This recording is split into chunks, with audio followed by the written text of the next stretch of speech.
bonjour, John. C'est bon d'être avec vous tous. Aujourd'hui, nous allons parler des éléments de base dans le mentorat. Je suis un musicien et un chanteur. Une des choses que j'ai apprises pendant certaines années, c'est ma, ma maman a été une bonne accompagnatrice, mais il y a des mauvaises expériences pour des chanteurs qui ne veulent pas accompagner. Et ça, c'est une mauvaise expérience. Le mentorat, c'est se mettre ensemble et de compléter l'un l'autre. Je vais partager avec vous mon écran.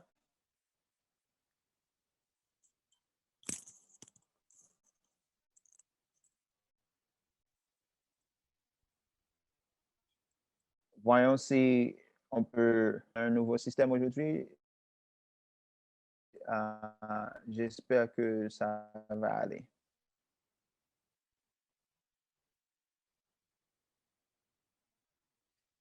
Il y a de nombreux types de mentors. Je veux illustrer ce que je veux dire par ça. Il y a des professeurs de l'école dominicale, membres de famille, pasteurs et autres leaders spirituels. Mais aussi, il y a une troisième personne dans toutes les relations de mentorat. C'est Dieu, le Saint-Esprit. Il voit et il participe dans cette relation.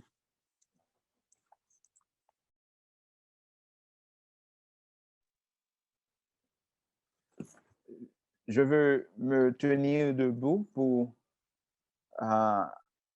cette présentation. Je veux vous parler de mon histoire. Quand j'avais 8 ans, j'étais venu à la foi. La question, c'est comment est-ce qu'un enfant de 8 ans sait qu'il a besoin de Jésus dans sa vie? OK, voilà comment ça a commencé. Ma, ma monitrice d'école dominicale avait 88 ans.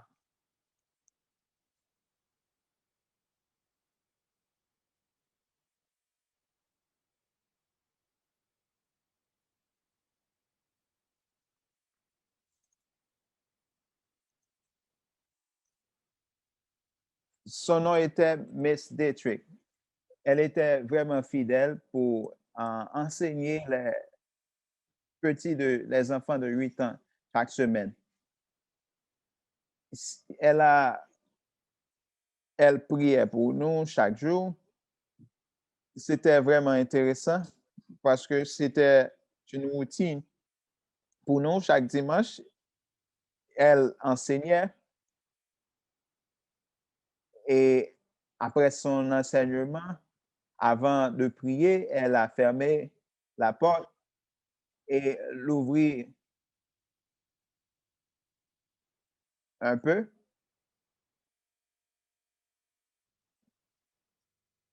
Après avoir prié, elle s'approche. Elle avait des cannes pour marcher. Après avoir prié, elle relève sa tête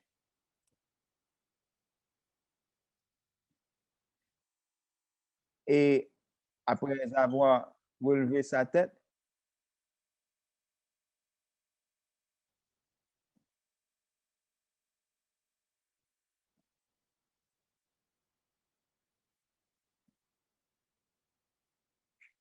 quand elle vous laisse de passer pour Sœur Détruite vous donne un câlin et, et vous dit que de vous souvenir que Sœur Détruite va prier pour vous chaque jour la semaine.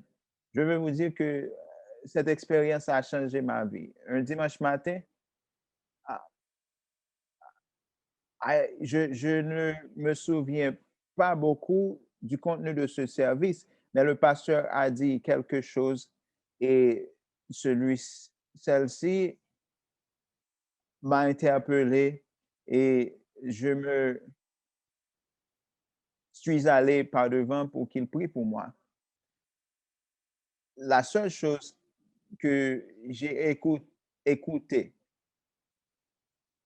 c'était que la, c'était la, c'était la sœur Détruite prier pour moi et j'ai donné ma vie à Jésus. Je suis ce que je suis aujourd'hui, faire ce que je fais aujourd'hui, c'est à cause de sœur Détruite. Je ne sais pas combien d'entre vous qui enseignent école dominicale, mais si vous enseignez à l'école dominicale, vous devez prendre ce ministère au sérieux. C'est une des meilleures positions de commencer avec le mentorat. Ma famille, mes grands-parents étaient des ministres de l'Évangile. Quand j'avais 9 ans d'âge, j'ai senti que le Seigneur m'a appelé au ministère. Je me souviens que ma grand-mère, ma, ma grand-mère et mon père étaient des prédicateurs et enseignants. Elle était une merveilleuse enseignante. J'avais 9 ans, je me suis assis sur le plancher et je l'ai écouté prier et lire la Bible. Et elle m'a enseigné, j'avais 9 ans, et elle m'a posé des questions. Que veut dire ce passage pour ta vie? Et quand elle me pose ces questions, j'ai beaucoup pensé et finalement, je lui ai donné des réponses. Mais un jour, euh, ma grand-mère m'a dit, vous avez un don de Dieu. Vous avez des perspectives au-delà de ton âge. Dieu veut t'utiliser, laisse-le t'utiliser. Eh bien, chaque jour, j'ai appris à lire la Bible avec eux. J'ai appris à appliquer les Saintes Écritures à travers ma grand-mère.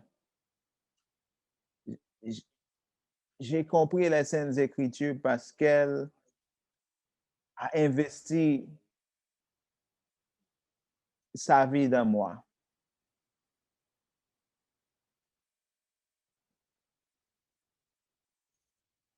Elle dit, Johnny, souviens-toi, tu es la réponse des prières des générations qui ont été avant vous. Je ne puis pas comprendre cette déclaration au moment, mais j'ai compris maintenant à partir des ministères que Dieu m'a confiés.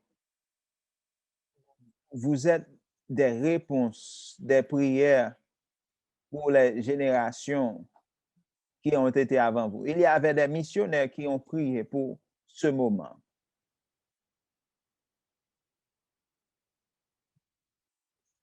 ils n'avaient pas, le même langage, les mêmes terminologies, mais ils ont prié ils ont fait cette prière. Nous pouvons tous prier pour quelqu'un et investir nos vies dans leur vie. Quand j'avais 9 ans, j'ai ressenti l'appel au ministère et je me suis souvenu de ce jour où j'ai donné ma vie à Dieu. Mon pasteur m'a regardé et m'a demandé quel est le but de ma prière. Et je lui ai dit que Dieu m'a appelé pour le ministère, mais je ne sais pas quel ministère. Et le pasteur m'a dit, bon, ne t'inquiète pas pour le moment, vous devez juste dire oui. Et j'ai dit oui à Dieu pour l'appel qu'il a eu sur ma vie. Il m'a demandé d'adresser la congrégation, de partager avec la congrégation ce que Dieu a fait pour moi ce jour-là. Je ne sais pas. Mon pasteur se tenait debout à côté de moi et m'a dit, et la congrégation, souvenez-vous, si Dieu vous appelle, il vous appelle pour maintenant et ici, mais pas pour demain. Il m'a pris sous ses ailes, il m'a pris avec soin, il m'a traité comme un adulte. J'avais 9 ans. Il m'a demandé de prier dans les services, de faire la lecture. 9 ans d'âge.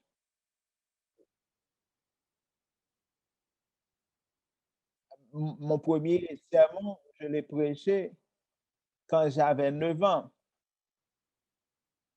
Je me suis tenu debout.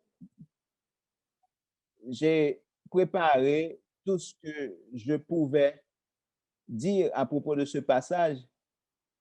On a mis une boîte pour que je puisse monter sur afin de dépasser le pupitre parce que j'étais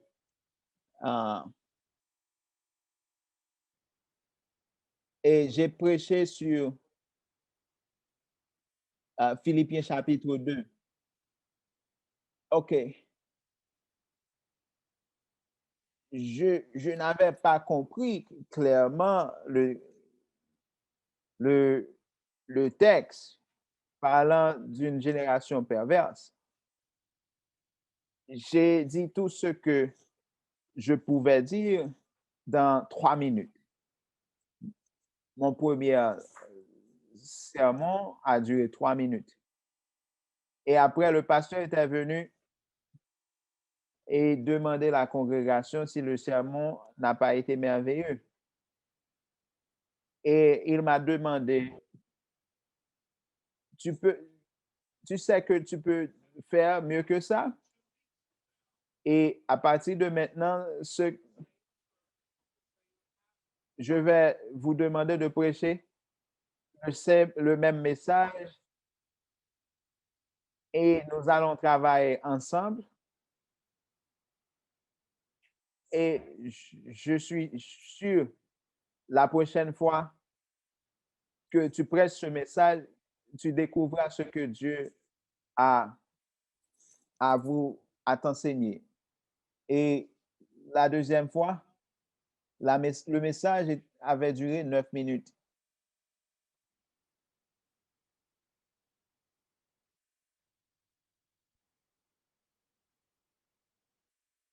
Mais ne vous inquiétez pas, je ne vais pas multiplier les temps. Ça va être court. Ce que je veux dire maintenant, c'est que quand Dieu vous appelle aujourd'hui, Il vous appelle pour maintenant et ici, là où vous êtes. Il ne vous appelle pas pour une chose future, mais il vous appelle pour commencer maintenant où vous êtes, là où vous êtes. Si vous êtes un pasteur ou un surintendant de district, ou bien un directeur de champ, ou bien un directeur régional, ou bien un coordonnateur de ministère, peu importe votre rôle, Dieu vous amène des gens pour une raison. Il veut que vous faites, que vous jouez un rôle dans leur développement. Maintenant, ici, et pour l'avenir, et là où vous serez. Maintenant, je suis prêt de m'asseoir pour un moment.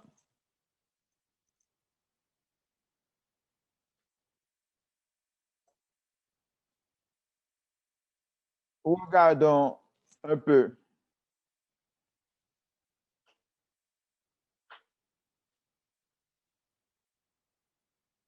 Qu'est-ce que ce que j'ai appris de ma monitrice de 88 ans, c'est la prière. La prière est la clé. Et ça doit être une prière fidèle. Ce que j'ai appris de mes grands-parents, c'est apprendre à partir des Écritures, étude et application des Saintes Écritures. Et mon pasteur m'a donné une opportunité de pratiquer le ministère. Je suis reconnaissant de ce qu'il y a des pasteurs à travers ma vie qui m'ont permis de faire des ministères. À 9 ans, 10 ans, je me suis rendu à l'hôpital avec mon pasteur pour prier pour les gens qui meurent. Parce, parce qu'il croyait que Dieu écoute les prières innocentes des, des jeunes gens.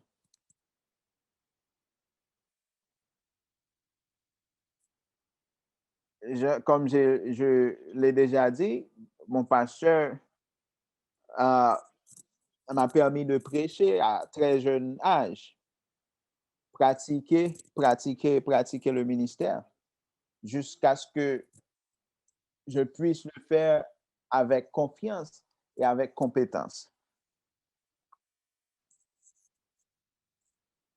Parlons un peu du mentorat. Le mentorat est le processus de côtoyer une ou plusieurs personnes afin de les aider à se développer, mûrir, développer connaissance, compréhension, dons, talents et compétences. Développer compétences dans le don que Dieu leur a confié. Et les talents doivent être assez disciplinés pour être compétents.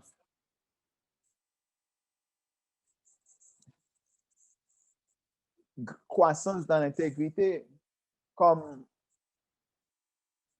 un exemple, connaître notre contexte assez pour impacter et le mentorat, c'est le processus de se mettre à côté des gens et les aider à se développer. Ça implique différentes choses. Et premièrement, c'est une personne déjà sur un chemin de développement. Deuxièmement, elle possède des connaissances et de la compréhension. Et troisièmement, elle continue à développer des dons. Personne, personne n'a jamais terminé de se développer. Je veux vous poser une question rapidement. Que faites-vous dans votre vie maintenant? Dans, que faites-vous pour grandir dans votre connaissance, dans votre compréhension? Que faites-vous pour développer vos dons? Que,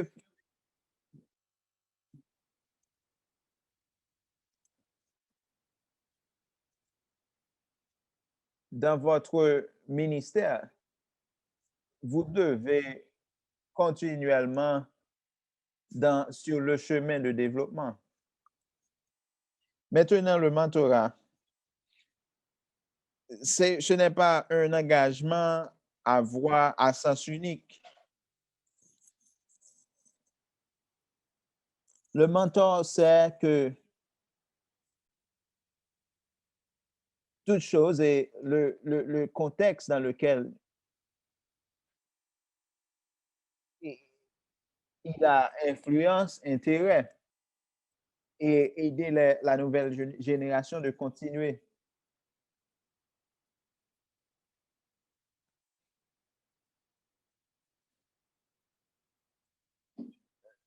Les mentors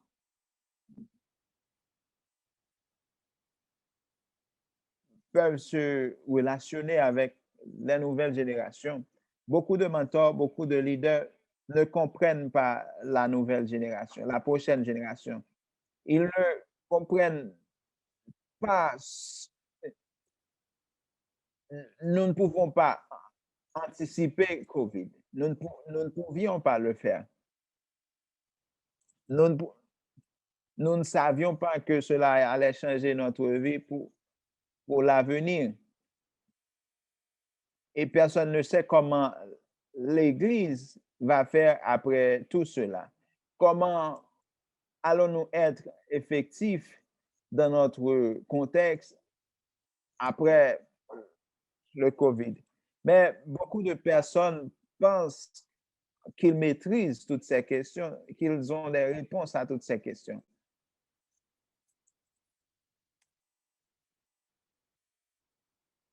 Beaucoup de personnes pensent que la prochaine génération doit vivre le ministère comme ils l'ont vécu eux-mêmes.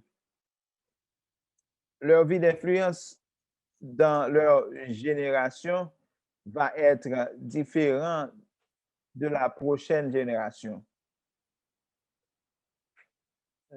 Ne pensez jamais à dupliquer, à vous dupliquer dans la vie des autres. Chaque professeur doit être d'abord un apprenant.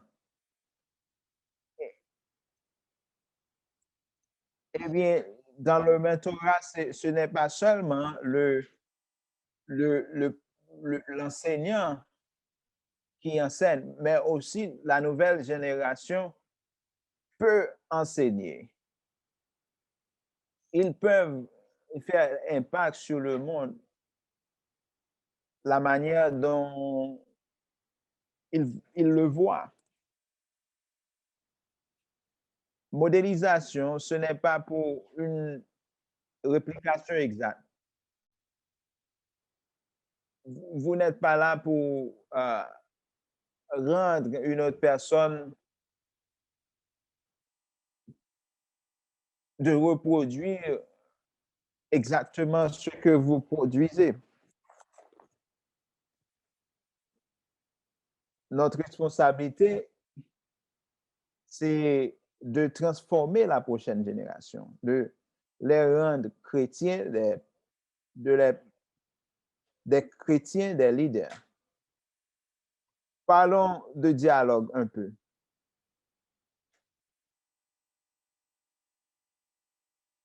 Il y a un, un éducateur brésilien qui a dit quelque chose de valeur. Il a dit que L'anti-dialogue, c'est A sur B. Communiquer des ordres, des instructions. Faites-le comme je vous le dis de faire. A en haut et B en bas. Et la communication, c'est toujours de haut en bas. Mais il dit que le dialogue réel, la vraie communication, c'est que A avec B sont en communion. Ils marchent ensemble. Il y a réciprocité. Parlez l'un à l'autre. Parlez l'un à l'autre. C'est ce qu'il dit. Je veux que vous notiez ça. Si vous êtes en groupe ou bien en couple, ou bien avec un membre de famille, si vous voulez pratiquer ça,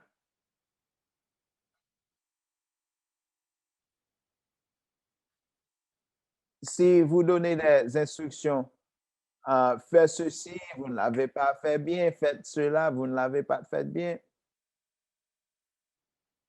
Ou bien, si vous dites la personne qui est avec vous, votre membre de famille, votre mentoré, si vous lui dites, parlons ensemble sur ce dont nous avons besoin. Parlons ensemble sur le projet que nous voulons réaliser, ce qui est dans notre vie, dans notre pensée pour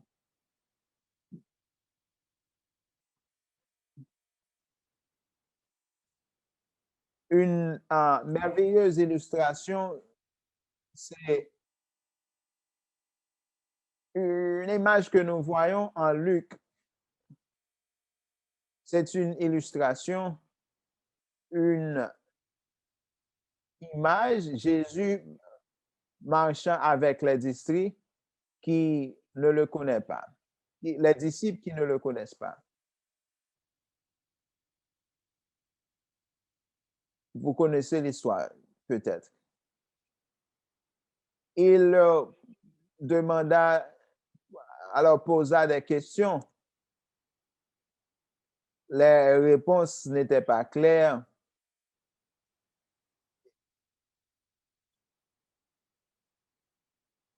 Et les disciples aussi lui posent des questions. En marchant ensemble, le soir est venu et il se rendait dans un lieu de retraite. Il invite Jésus de les rejoindre. Il ne comprenait pas l'expérience qu'il venait de faire jusqu'à jusqu'à reconnaître Jésus en rompant le pain. Quelque chose, Jésus, Jésus a rompu le pain et leurs yeux s'ouvrirent et finalement ils découvraient qu'ils passaient la journée avec le Sauveur ressuscité. Il a été avec eux.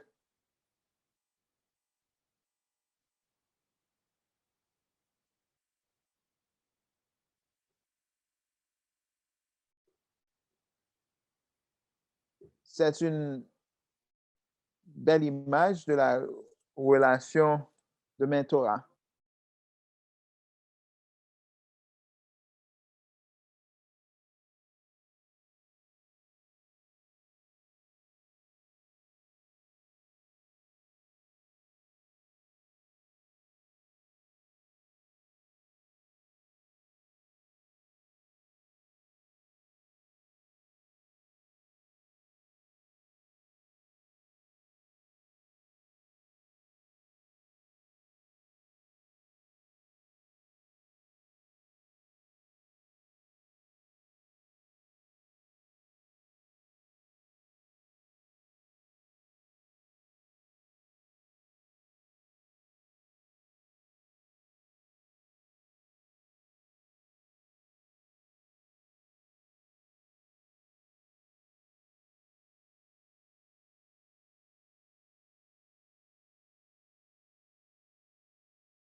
Si vous demandez les jeunes de votre assemblée aujourd'hui,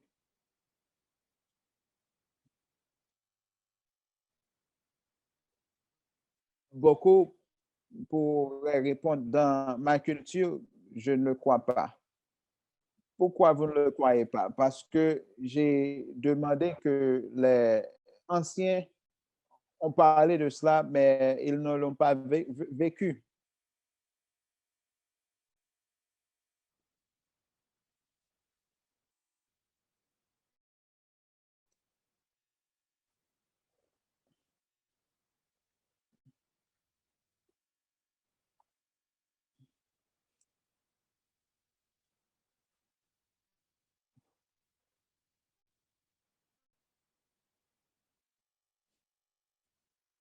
Être un ministre, être un mentor, nous devons, nous devons reconnaître nos, nos, nos faiblesses et accepter le pardon de Dieu. Nous devons comprendre que c'est la guérison de Dieu. C'est le pardon de Dieu qui nous rend, qui le rend possible pour nous de vivre. Il y a euh, une des, un des plus grands défis dans le ministère, c'est de se faire paraître comme un saint que le nom qu'on n'est pas.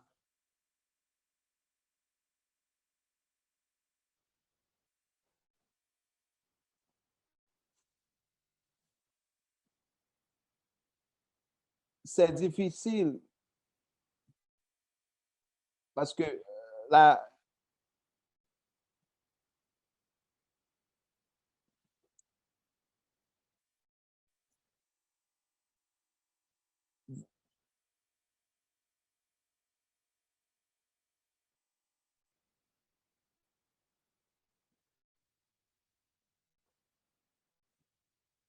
nous avons une bonne relation avec Dieu, avec les autres, avec la création et avec nous-mêmes. Les, les,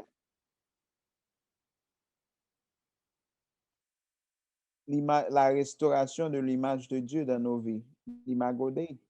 Je veux que vous preniez quelques questions dans votre en cahier de participants.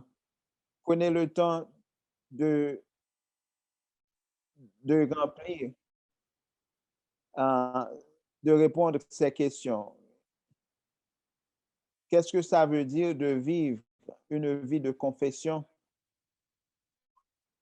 avec vous et avec les autres?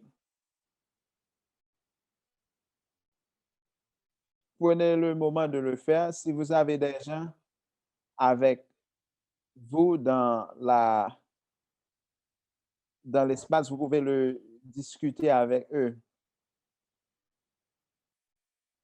Ces questions se trouvent à la page 4.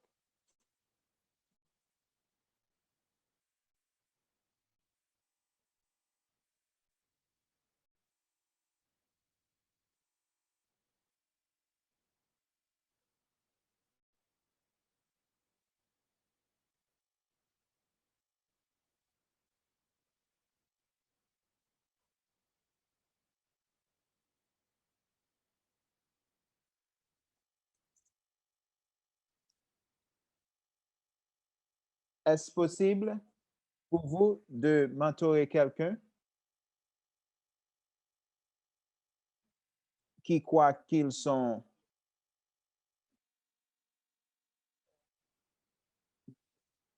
qu'ils sont des pécheurs et vous ne l'êtes pas? Dieu vous permet de vivre une vie sainte, d'aimer comme il aime et sacrifier notre vie pour les autres comme il l'a fait. nous ne pouvons pas être de bons mentors si vous ne reconnaissez pas vos faiblesses.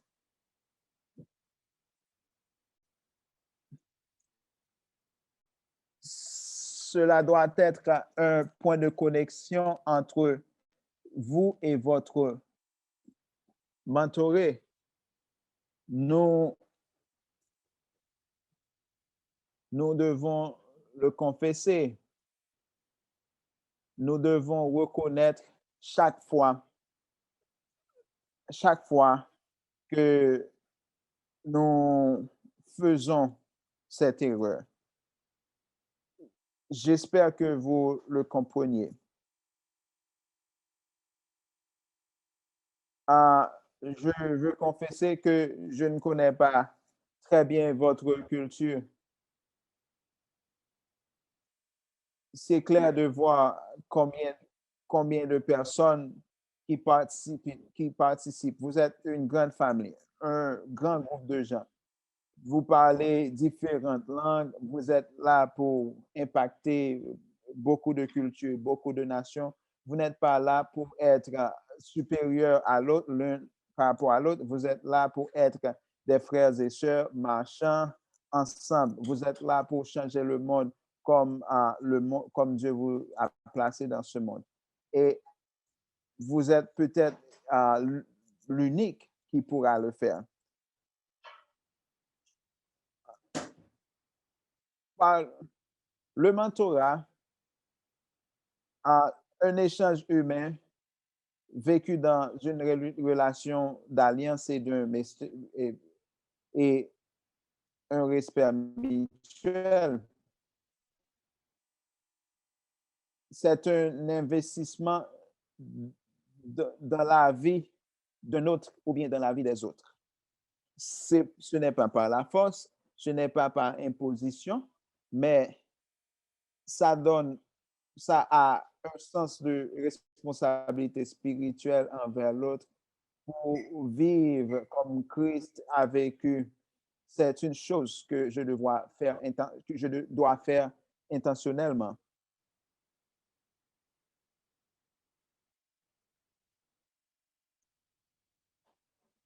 J'apprends chaque jour ce que cela veut dire d'être un serviteur humble de Dieu qui fait impact sur les autres. Cela veut dire que nous sommes prêts de donner.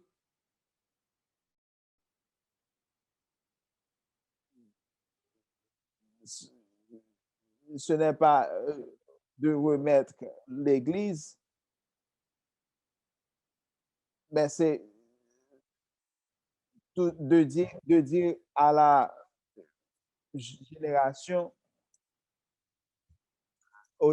à la nouvelle génération qu'ils sont les leaders à l'avenir, mais vous devez leur dire que vous voyez le potentiel en eux. Nous, comme les leaders et mentors, nous devons impliquer les mentorés régulièrement dans le ministère.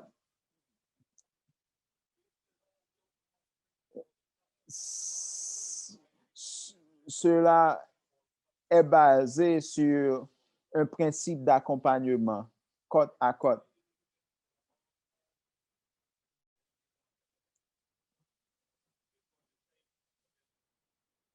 Ça va prendre un engagement à long terme pour être efficace.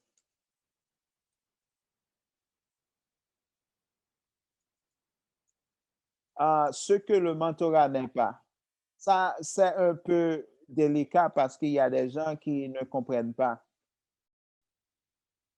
Ils utilisent le terme que je vais partager avec vous de manière interchangée, mais cela n'est pas le cas. Le mentorat n'est pas le discipulat ou bien la formation de disciples, mais tous les chrétiens doivent être euh, des disciples en faisant des disciples. Quelqu'un m'a, m'a- quelqu'un, j'étais disciple de quelqu'un Et il y a des gens qui sont mes disciples. Si nous le faisons bien, chaque chrétien est un disciple qui fait des disciples. Notre dénomination, dans notre déclaration de mission, nous disons que nous faisons des disciples dans les nations. Vous ne pouvez pas faire des disciples à l'image de Christ si vous n'êtes pas un disciple à l'image de Christ. Peut-être j'ai besoin de le dire, de le répéter. Vous ne pouvez pas faire des disciples à l'image de Christ si vous-même, vous n'êtes pas un disciple à l'image de Christ. Le disciple, là, c'est un composant du mentorat.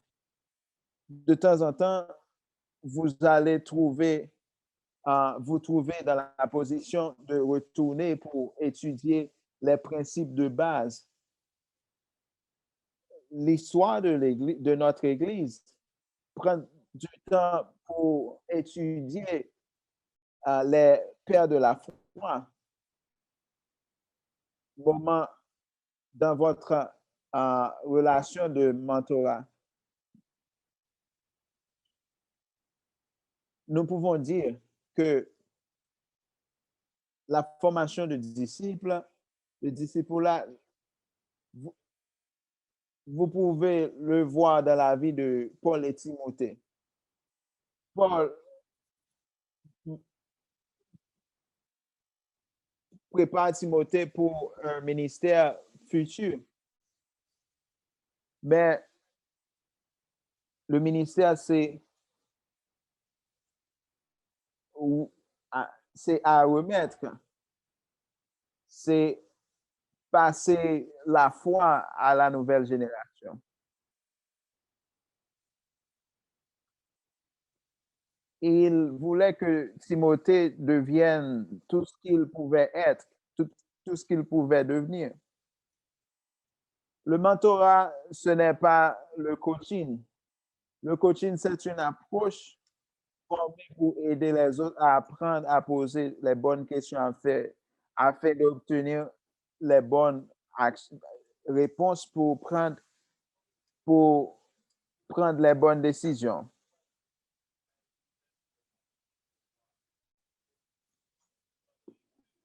Les deux, le mentorat et le coaching, vous ne devez pas les confondre.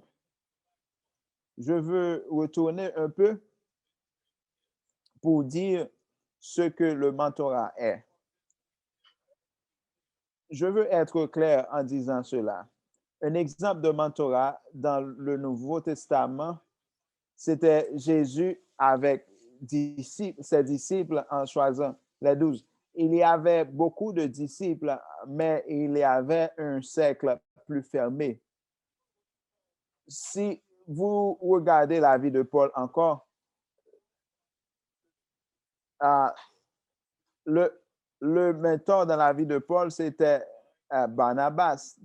Dans Actes chapitre 9, 10, 11, Barnabas passait du temps pour enseigner Paul ce que cela veut dire être un apôtre. Ce qu'il doit savoir, ce qu'il doit enseigner.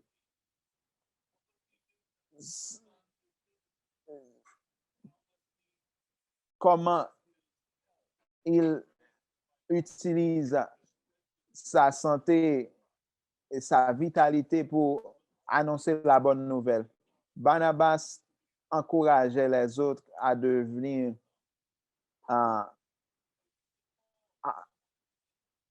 vous voyez Paul comme un mentoré de Barnabas, mais aussi quelqu'un qui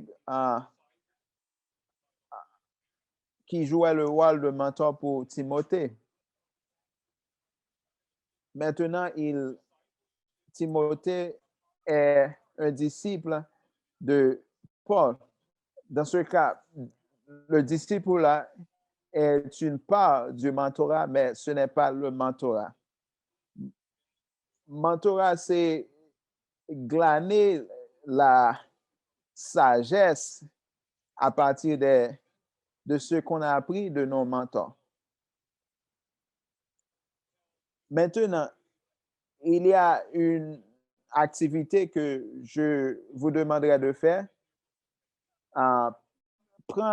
Prenez un morceau de papier pour écrire les noms des gens qui vous ont influencé les plus. Écrivez donc les noms.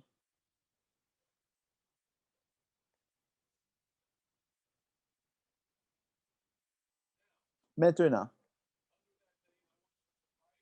en dessous des noms, écrivez donc les traits caractéristiques de ces gens-là. Alors, ils sont des images vivantes.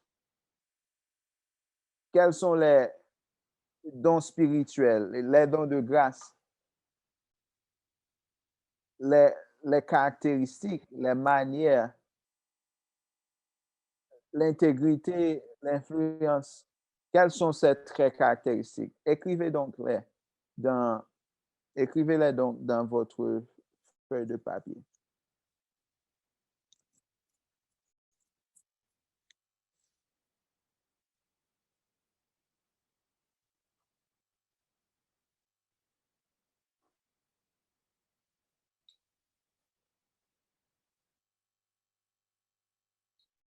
Maintenant,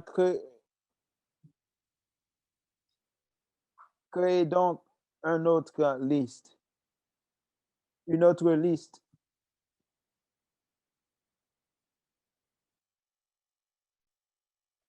Vous êtes dans la 4e session.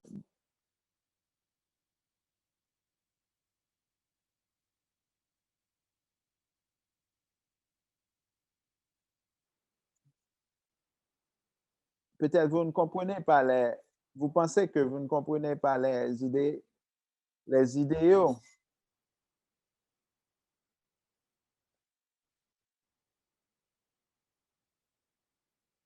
Former des leaders, préparer les pasteurs,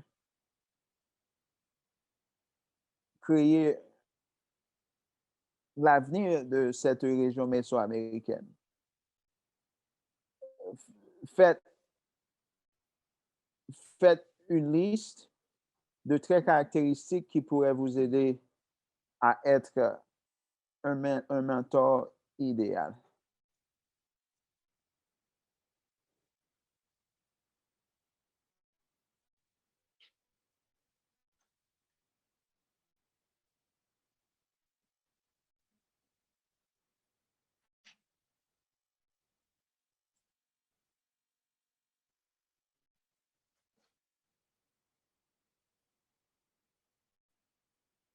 OK, je vais vous demander de faire une chose de manière groupale.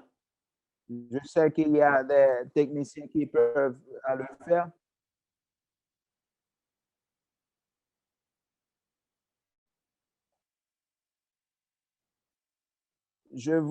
J'aimerais que vous preniez un morceau de papier.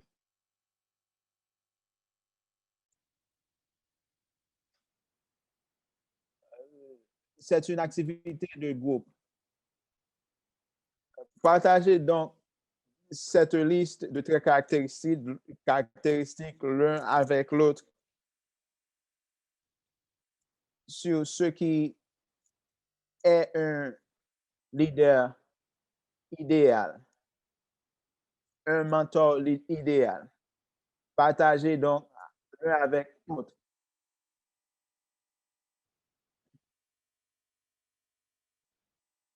En fait, un dessin dans votre papier, morceau de papier d'un leader, d'un mentor idéal.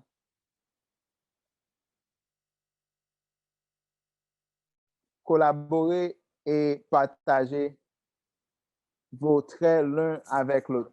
Par exemple, si j'avais un morceau de papier, je dirais peut-être un bon écouteur pourrait être un bon trait d'un mentor ou d'un leader.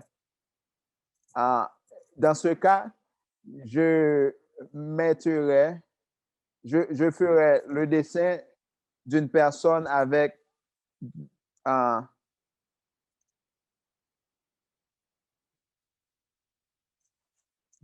si c'est une personne qui aime prier, vous pouvez mettre les deux mains ensemble comme une personne qui prie.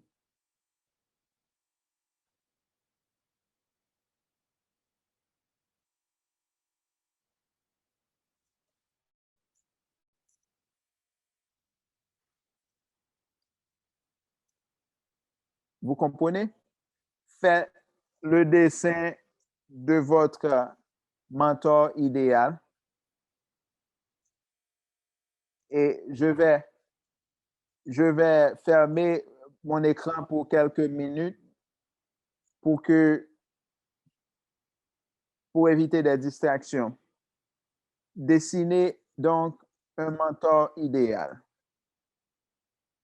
Peut-être votre technicien.